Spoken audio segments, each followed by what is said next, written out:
be imitators of God as beloved children. He is holy, we are to be holy. He is loving, we are to be loving. He is truthful, we are to be truthful. He is merciful, we are to be merciful. And so in many ways we are to imitate the moral character of God. And that is part of what it means to fulfill God's purpose for us. In order to become like him, to imitate his moral character, he wants us to understand his will and be wise. And so this paragraph in Ephesians 5 is crucial to the whole argument of Ephesians. God chose you to be holy and blameless before him. In doing that, he wants you to be like him in his moral character, be imitators of him. And now Paul tells specific ways in which you can do that. So he says to us, look carefully how you walk, not as unwise, but as wise, making the best use of the time, because the days are evil. Therefore, do not be foolish, but understand what the will of the Lord is. So part of being wise, part of understanding the will of the Lord, is worked out in this: do not get drunk with wine, for that is debauchery, but be filled with the Spirit. It's an important part of his will for us. One important way that God fulfills his eternal purpose for us is Ephesians 5:18.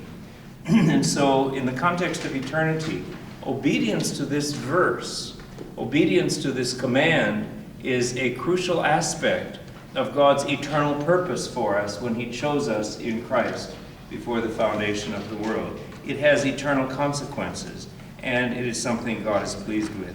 God is saying to each of us this afternoon, be filled with the Spirit. The Greek verb is a present imperative. We could interpret it or explain it a little further by saying it means be filled with the Spirit as a pattern of life. Be continually filled with the Spirit. Keep on being filled with the Spirit. If you were filled with the Spirit at one time in the past, you need refilling with the Spirit again today. Notice there's a comparison to being drunk with wine. I hope you did not get drunk yesterday, but if you did get drunk with wine yesterday, it would wear off, and you would have to get drunk again today in order to continue to be drunk. And so that's the bad example.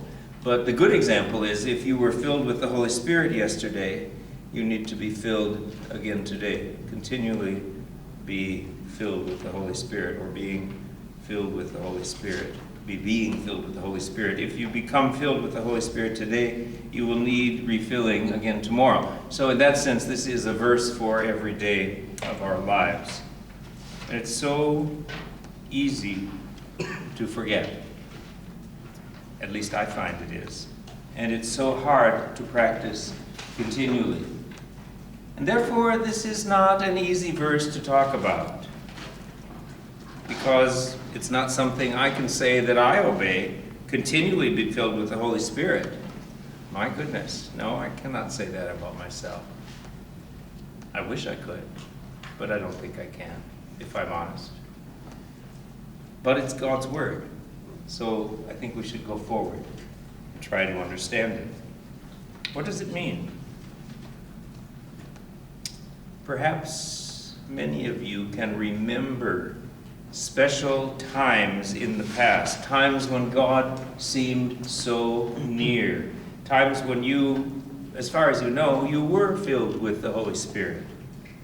Perhaps it was a retreat or a Bible conference, or perhaps it was a time of personal crisis or sickness or even death of a loved one. Or maybe it was just a small group prayer meeting in a home when God was especially near and you did feel filled with the Holy Spirit. I would define it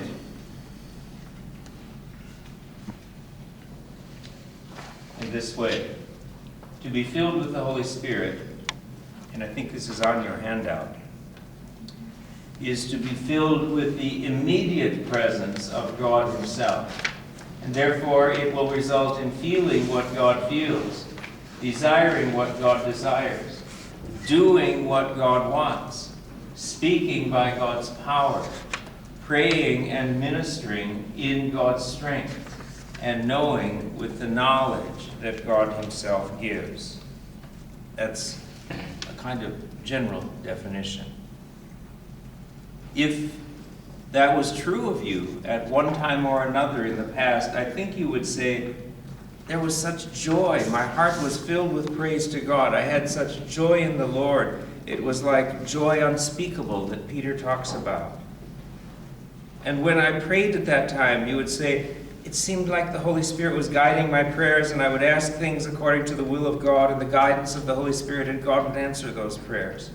And my heart was so sensitive to the Holy Spirit's conviction, it'd be like the Holy Spirit, it was as if you could feel the Holy Spirit cleansing out impurities in your heart and perhaps healing some old wounds from long ago. And when you read the Bible seemed to speak directly to you with something for your life every time you would read it. And perhaps at that time also, there were examples where God was so clearly guiding your steps that you would just bump into people who had real hurts, or people who wanted to talk, or people who had a hunger to know Jesus personally.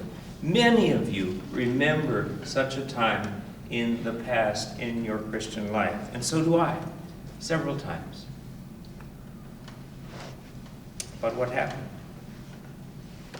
Somehow, I think we must have grieved the Holy Spirit, which Paul talks about in Ephesians 4:30.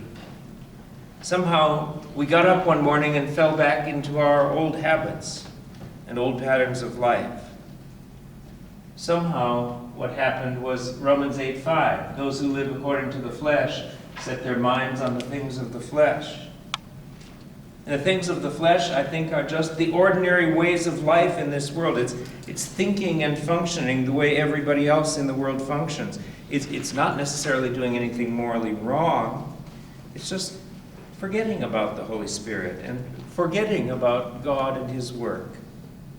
Somehow one morning you just got up and went to work, or if you're a student, you went to your class, or you went out to lunch, and you had no thought at all about the Holy Spirit's work, and no thought at all about prayer. Spiritually, you just started surviving like everybody else around you, and you were no longer filled with the Holy Spirit. So God's Word says you need refilling. Keep on being filled with the Holy Spirit. But how? How do you do that? Well, before I talk about how to do it, I want to overcome some misunderstandings. I don't think it just happens to some people and not to others, as if there was nothing you could do about it. Notice the parallel to getting drunk with wine. It doesn't just happen to you. You have to go get some wine and drink it. I hope you don't, but it's an activity that you would have to actively choose to do. And I don't think it just magically happens because Paul commands you to do something about it. He commands us, and therefore he thinks there's something we can do to bring it about. It would be nonsense to command something if there was nothing we could do to obey it. There must be some things we can do to obey this command. So I don't think it just happens. I also don't think that being filled with the Holy Spirit is automatic or magical, as if you could just pray some special words and automatically you would be filled. Or maybe have some special person lay hands on you, and then pow, you'd automatically be filled, and you'll be Spirit-filled forever. I don't think it's automatic or sort of magical in this way, because the Holy Spirit is a person. And we're talking about a relationship with a person who is also God. So what then can we do to be filled with the Holy Spirit?